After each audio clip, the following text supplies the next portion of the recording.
Oi, gente, tudo bem? No vídeo de hoje vamos falar sobre algo absolutamente importante na prática terapêutica, muito pouco falado, absolutamente esquecido, e que faz toda a diferença. Quando eu me deparei com esse conteúdo, eu percebi que era absolutamente impossível ser um terapeuta que consegue atingir a causa de um problema, que é o que eu venho defendendo há muito tempo aqui no YouTube, no Instagram, enfim, todo lugar que eu vou. Não dá para você conseguir conhecer a causa do problema sem saber operar a intuição. E olha só, intuição não quer dizer um sexto sentido. Intuição não quer dizer um insight. Intuição é algo absolutamente, digamos assim, técnico, embora essa palavra não seja mais adequada, mas só para que a gente faça a distinção entre a questão da sensibilidade, do senso comum e o que de fato é intuição, tá? Então vejam como isso vai ser profundamente importante para a prática de vocês. Para que eu consiga, primeiro, antes de entrar na intuição, a gente vai falar sobre outras coisas importantes. Eu venho fazendo isso em todos os vídeos do YouTube. Eu trago para vocês o conhecimento sólido, basilar que vocês precisam, para que eu possa introduzir aquilo que eu quero falar, para que faça todo sentido. Volto a dizer, não quero que vocês repitam as coisas que eu falo, quero que vocês entendam profundamente as coisas que eu falo e sejam capazes de também tocar nessas coisas. Porque a gente só está habilitado a ensinar alguma coisa a alguém quando a gente contemplou aquela coisa, quando a gente ensinou não, quando a gente entendeu de verdade, de todo o coração aquela coisa, tá? Então, antes de falar de intuição, nós precisamos falar de algo mais geral, que vem antes disso, para que a gente consiga entender. Todas aquelas coisas que existem, todas aquelas coisas que se mostram, todas as coisas que são, podem ser, digamos assim, observadas, divididas com muitas aspas, tá, gente? Em três categorias formais, tá? Vejam só. Toda vez que eu estou me relacionando com alguma coisa, eu estou me relacionando com alguma coisa que existe, certo? Marina, isso é óbvio. Mais ou menos. Mais ou menos. Deveria ser óbvio. Mas como é que os senhores se comportam aí na casa de vocês? Quando o marido faz alguma coisa que desagrada, quando o filho faz alguma coisa que desagrada, quando você faz planos de ir para a praia e chove absurdamente de modo que você não pode sair de casa. Nós estamos agindo o tempo inteiro como se as coisas fossem uma extensão de nós. Como se nós fôssemos o centro do universo e tudo devesse caber dentro do nosso horizonte de possibilidades. Como assim meu marido ousa fazer algo que eu não faria? Como assim meu filho ousa fazer algo que eu não mandei?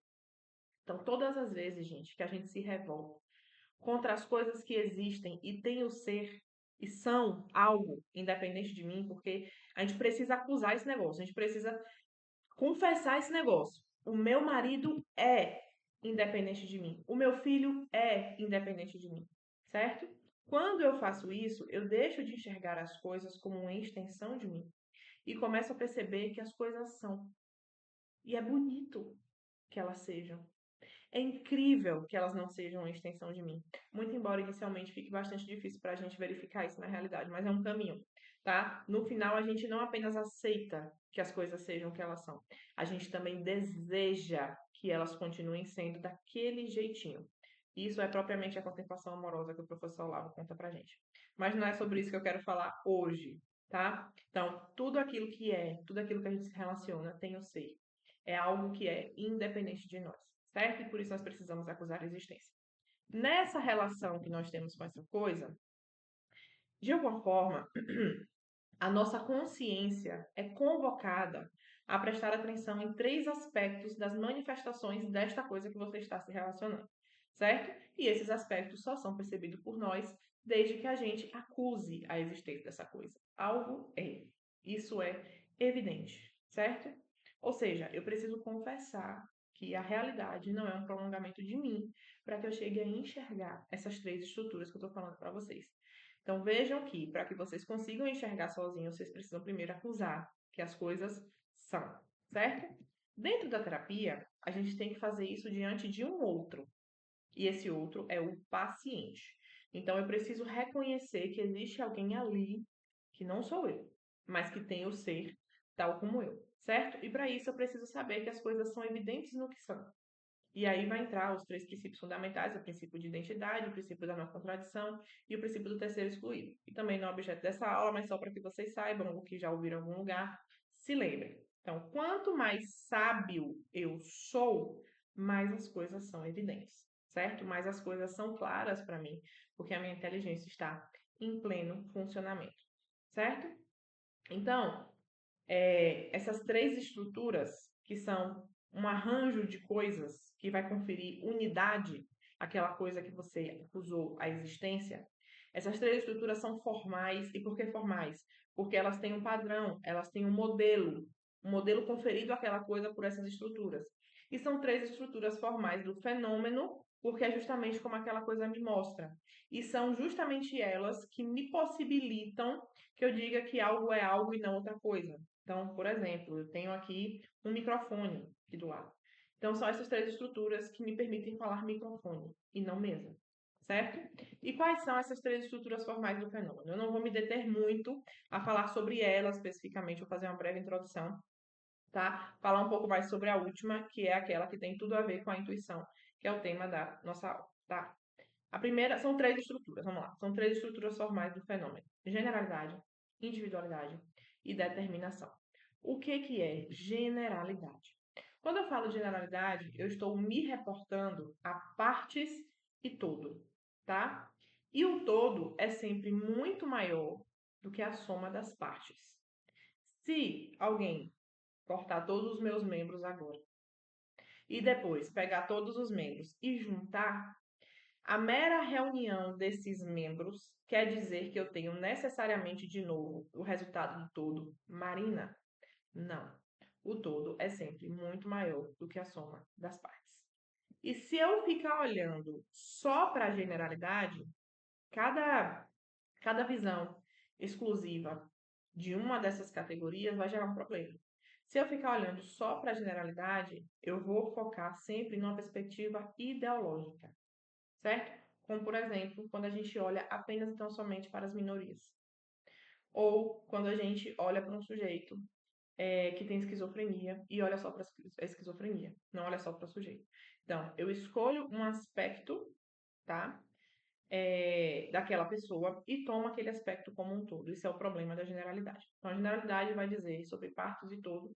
Eu consigo olhar para um todo de copos, por exemplo, e consigo encarar uma generalidade. A individualidade é quando você olha para aquele todo de copos, sei lá, tem copos coloridos, tem 10 copos, cada um de uma cor. Eu olho para aquele todo de copos, olho para o azul e digo: este copo dentro da generalidade, certo?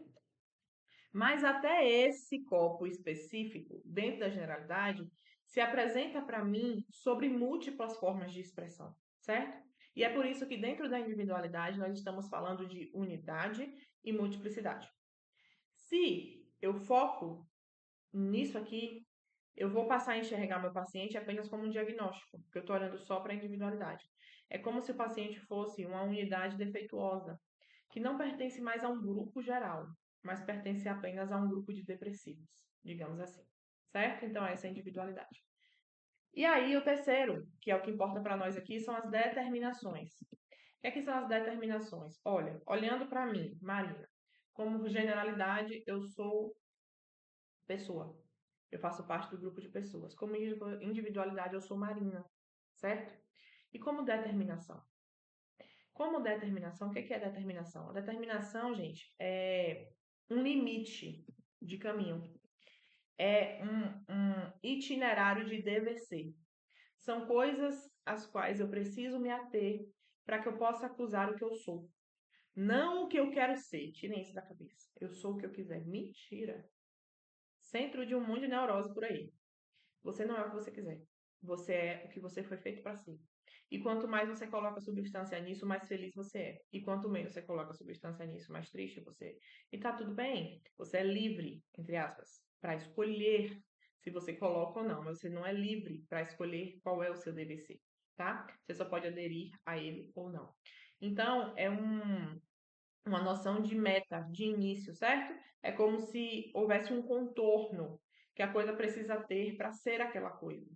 Então, aqui nas determinações, se na generalidade nós falamos de parte e todo, e na individualidade nós falamos de unidade e multiplicidade, nas determinações nós vamos falar sobre presenças e ausências, tá?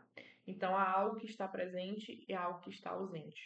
E através das determinações, quando eu sei o que algo tem de ser para ser nomeado daquele algo, toda vez, olha só, toda vez que algo dele não aparece, uma parte dele não aparece, ainda assim eu consigo nomeá-lo. Ainda assim eu consigo dizer o que ele é. Certo? Por quê?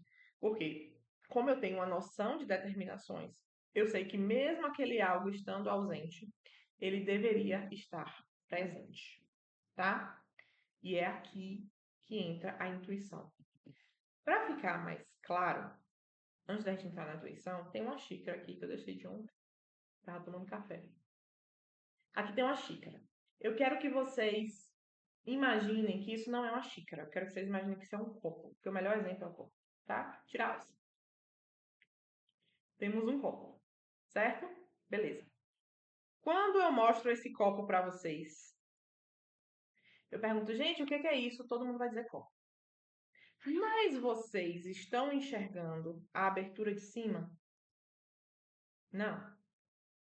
Mas vocês estão enxergando que embaixo é fechado? Não. Mas você intui. Por que você intui? Porque você conhece o conceito de copo. A coisa começa a ficar mais clara aqui, tá? Como que eu posso intuir que isso é um copo, Marina, ainda que eu não esteja enxergando ele na sua integralidade? Porque vejam só, gente, para um copo ser copo, qual o conceito de copo? Para um copo ser copo, ele precisa ter a capacidade de passar o líquido por cima e ser fechado embaixo, para o líquido não cair, para que eu possa tomar o líquido. Confere? Por quê? Se aqui embaixo está aberto, igual em cima, eu tenho um cilindro. O líquido vai passar e cair. Não é copo. Se eu tenho fechado aqui, eu não consigo botar o líquido. Certo? E se aqui está fechado e aqui está aberto, também não consigo botar o líquido, porque o líquido não vai para cima, ele vai para baixo por causa da força da gravidade. Então, para que eu chegue a saber que isto é um copo, e para que ele chegue a operar como um copo, eu preciso que ele tenha uma abertura em cima e embaixo seja fechado, para reter o líquido e eu puder tomar. Tá bom? Então, vocês não estão enxergando a essência mesma do copo. Mas existem sinais, existem indícios que indicam para vocês que isso é um copo, ainda que vocês não estão enxergando. E nesse momento, o que está ausente se torna presente. Mas por que se torna presente? Porque você conhece anteriormente o que é um copo. Isso aqui chegou na sua inteligência, você foi capaz de caminhar no mundo imaterial e acusar o que é um copo, certo?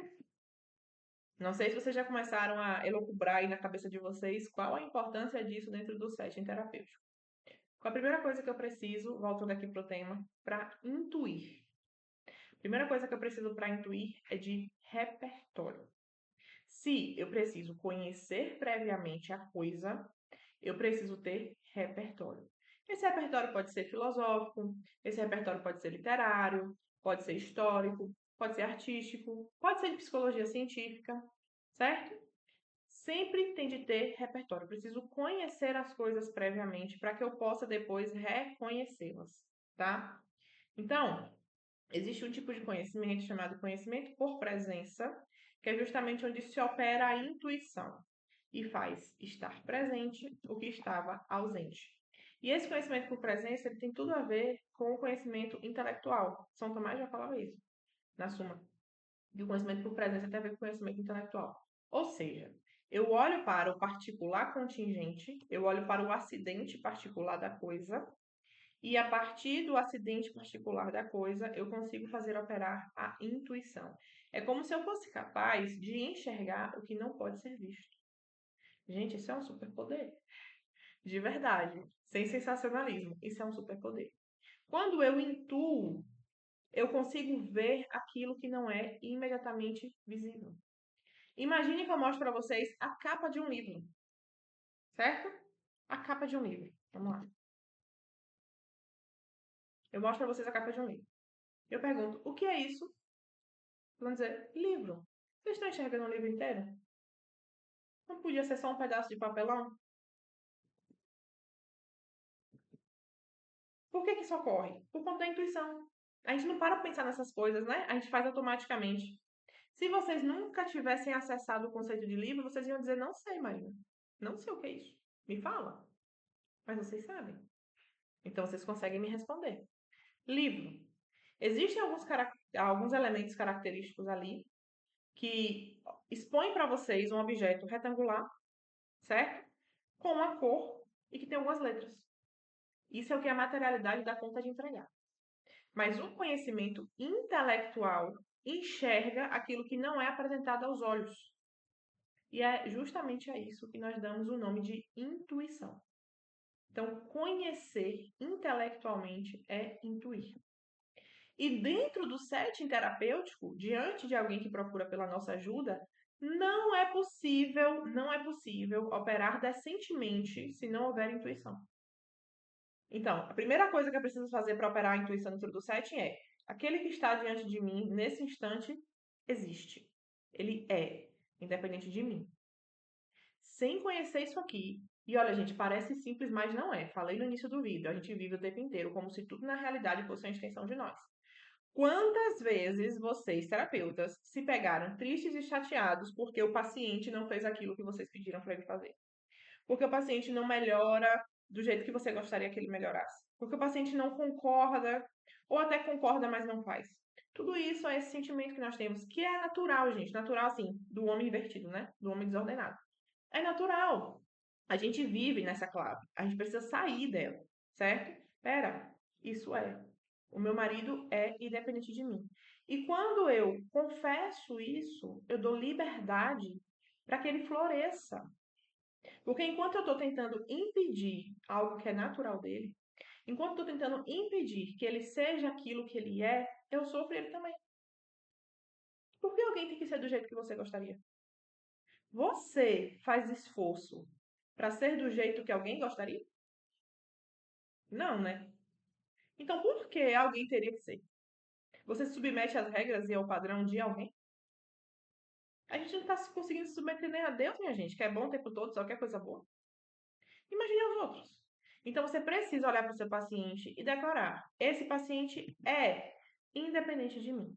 E a partir disso, diante desta realidade, você vai conseguir conhecê-la. Certo? Então, olhando para as determinações, e você só vai conseguir saber quais são as determinações de uma pessoa conhecendo previamente o conceito de pessoa. Olha a importância da antropologia, a importância da antropologia. Se eu conheço previamente o conceito de pessoa, eu consigo, olha só que sensacional, olhar para aquela pessoa na minha frente que está com um problema. Se ela está com um problema, ela está, digamos assim, fora da sua naturalidade, fora daquilo que ela foi feita para ser.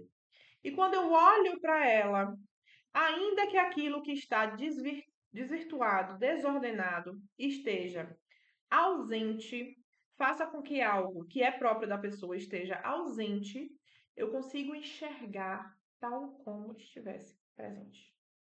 E é aí que eu consigo, junto com ela, construir as ferramentas necessárias para que ela possa chegar a vir a ser aquilo que ela precisa ser.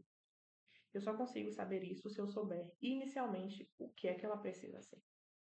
Como que eu atuo dentro do setting terapêutico sem saber isso aqui?